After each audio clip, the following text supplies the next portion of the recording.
Kanchipuram వకుడా silks నాణ్యత మా ప్రాధాన్యత. మదీనాగూడ, మియాపూర్, హైదరాబాద్ లో త్వరలో శుభారంభం.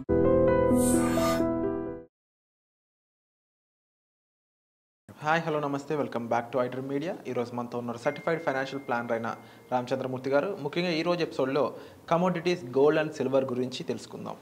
Hi sir. హాయ్ అండి, నమస్తే సార్.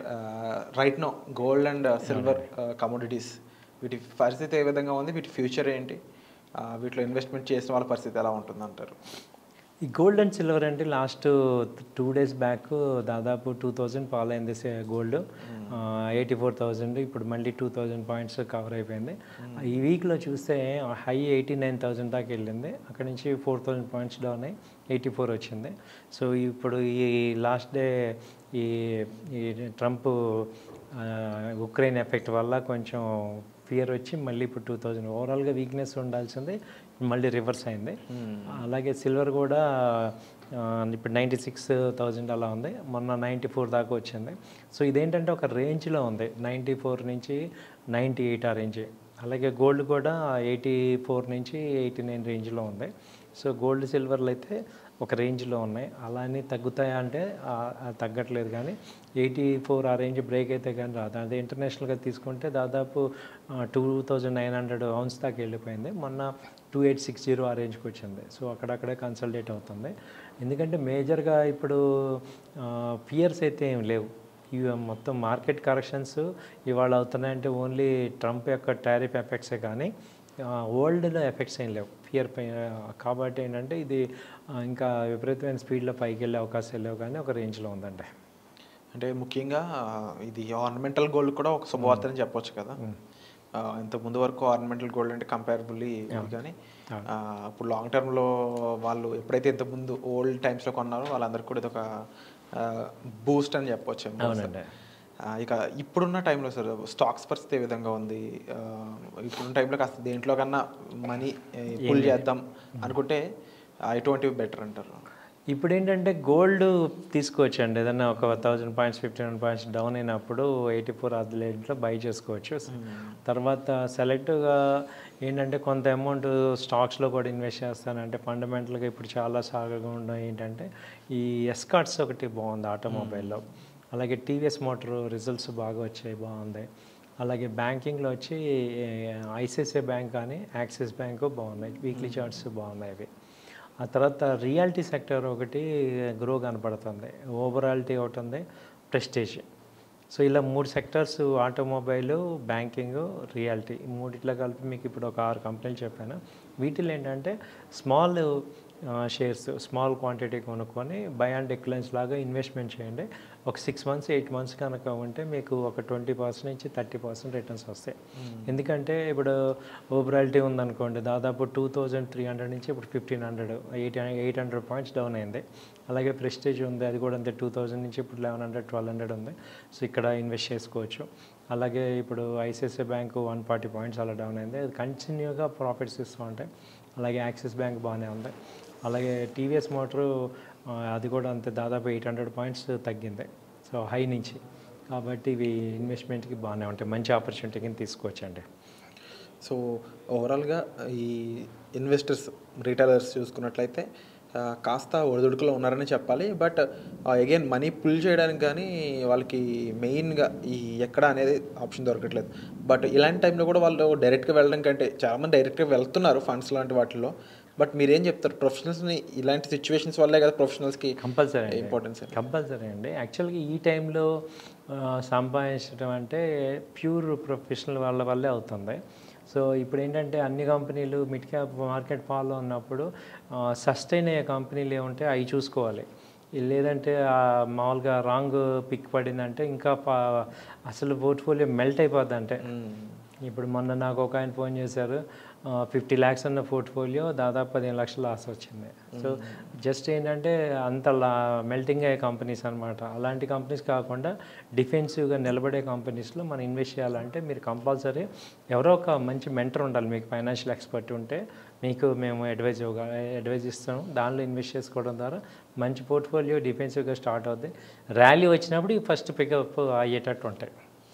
అండ్ డైరెక్ట్గా ఇన్వెస్ట్ చేసే వాళ్ళకి ఏం చెప్తారు సార్? చెయ్యండి. అయితే టాప్ 100 కంపెనీస్లో చేసుకోండి. అట్లీస్ట్ మీరు పెట్టుకునే కంపెనీలో టాప్ 100 కంపెనీలు చూసుకోండి, వాటిల్లో ఇన్వెస్ట్ చేసుకోండి. కానీ ఇప్పుడు mid cap, small cap without knowledge లేకుండా వాటిలో వెళ్ళద్దు. సో నేను బ్లైండ్గా చేసుకుంటానంటే మీరు టాప్ 100 కంపెనీస్లో ఇన్వెస్ట్ చేసుకోవచ్చు. అలాగే మ్యూచువల్ ఫండ్స్లో కూడా టాప్ 100 మ్యూచువల్ ఫండ్స్లో ఇన్వెస్ట్ చేసుకోవచ్చు. సో అలా మీరు చేసుకోవచ్చు. అయితే రెండోది ఏంటంటే ఇమ్మీడియట్ ప్రాఫిట్ ఎక్స్పెక్ట్ చేయకూడదు. ఒక 6 months నుంచి 8 months మీరు హోల్డ్ చేయాలి. అట్ ద సేమ్ టైం ఆ అమౌంట్ కూడా బారోడ్ అమౌంట్ అవ్వకూడదు, ఫ్రీ అమౌంట్. ఇప్పుడు ఒక 6 నెలల దాకా నాకు ఇబ్బంది లేదు అన్న అమౌంట్ ఇన్వెస్ట్ చేయండి, మీకు టెన్షన్ ఉండదు. మెయిన్గా ప్యానిక్ అవ్వడానికి రీజన్ బహుశా వాళ్ళ సొంత మనీ కాకపోవడమే రీజన్ అని చెప్పి సెబీ కానీ మిగిలిన వాళ్ళు చెప్తా ఉన్నారు.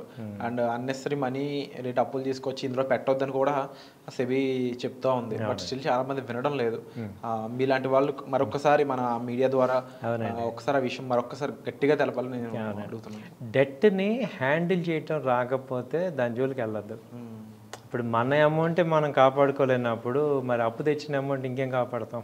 సో మీరు కనుక హౌ టు హ్యాండిల్ అమౌంట్, క్యాపిటల్ని ప్రొటెక్ట్ చేసే కెపాసిటీ ఉన్న వాళ్ళు మాత్రమే డెట్ తీసుకోవాలి. లేదంటే మీరు ఏమవుతుంటే ఇంకా ఫర్దర్ లాసెస్ అవుతాం. కాబట్టి అది రావాలంటే టెక్నికల్గా చాలా స్ట్రాంగ్ ఉండాలి, ఎమోషనల్గా ఉండకూడదు. ఆ స్టేజ్కి వెళ్ళాక మీరు హ్యాండిల్ చేయొచ్చు.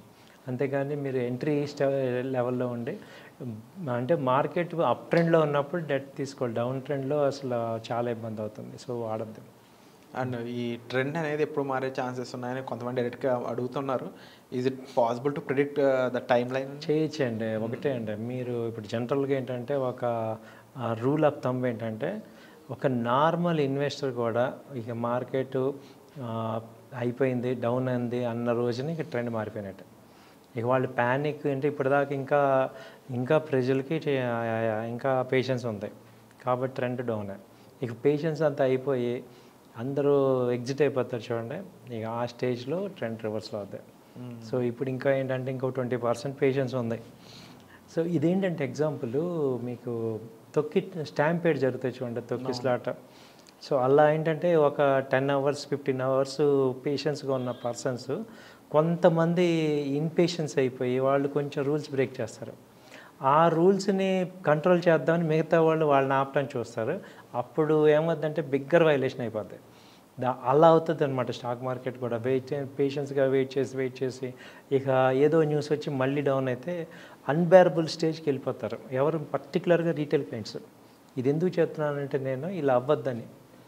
ప్రతిసారి ఏం జరుగుతుందంటే ఎఫ్ఐఎస్ ఫస్ట్ వెళ్ళిపోతారు, ఎఫ్ఐఎస్ వెళ్ళిపోయారని వాళ్ళని ఎదురు చూసి వస్తారని ఎదురు చూసి రీటైల్ క్లయింట్స్ ఎగ్జిట్ అయిపోతారు. వాళ్ళు ఎగ్జిట్ అవ్వటం ఆలస్యం, వీళ్ళు ఆ షేర్లన్నీ వీళ్ళు కొనుక్కుంటారు. ఈసారి మాత్రం నేను 20 years నుంచి చూశాను కాబట్టి నేను చెప్పేది ఏంటంటే మీకు ఈ మార్కెట్లో పేషెన్స్ లేకపోతే అసలు చూడొద్దు. ట్రూ సార్, అది నాకు బాగా అర్థమైందని చెప్పాలి. ఇది ఒక సినారియో, అసలు మార్కెట్ 2-3 నెలలు అసలు చూడద్దు. ఇప్పుడు మీరు ఇన్వెస్ట్ చేశారు, లాస్లో ఉన్నారు, మీరు అసలు యాప్లన్నీ కూడా రిమూవ్ చేసేయండి. ఎవరితో అసలు స్టాక్ మార్కెట్ మాట్లాడకండి. 6 నెలల తర్వాత ఆటోమేటిక్ పెరుగుద్ది. ఇది నా బెస్ట్ అడ్వైజ్. ఎవరికి ఎమోషన్గా ప్యానిక్గా ఉండే వాళ్ళందరూ, భయపడుతున్న వాళ్ళకి. మీరు ఆల్రెడీ పైన ఇన్వెస్ట్ చేశారు, మళ్ళీ డబ్బులు ఉన్నాయి, రీఇన్వెస్ట్ చేస్తానంటే అప్పుడు రీఇన్వెస్ట్ చేసేసి కామ్గా ఉండండి. True sir. మూడో వాళ్ళు ఎవరు? Fresh investors. మీరు ఒక 6 నెలల పాటు నాకు అసలు లాస్ వాటితో సంబంధం లేదంటే ఇన్వెస్ట్ చేయటం, యాప్ డిలీట్ చేయటమే. ఇది ఓన్లీ ట్రేడర్స్, దట్టు ప్రొఫెషనల్స్కి మాత్రమే చూడాలి, దట్టు సెల్ సైడ్ ఉండే వాళ్ళకి. సో వాళ్ళు స్టాప్ లాస్ టార్గెట్స్ పెట్టి ట్రేడ్ చేసే వాళ్ళకి మాత్రమే. ఇన్వెస్టర్స్కి అస్సలు మీ టైం కాదు, మీరు అది చూడొద్దని చెప్తున్నాను. Wonderful suggestion sir. బట్ తప్పకుండా ఒక రైట్ ప్రొఫెషనల్ గైడెన్స్ కోసం మీరు సార్ని ఇమీడియట్గా సంప్రదించండి. కాస్త ధైర్యంతో పాటు నాలెడ్జ్ మరింతగా మీకు అందుతుంది. సో వచ్చే ఎపిసోడ్లో మళ్ళీ కలుద్దాం. Thank you so much. Thank you అండి.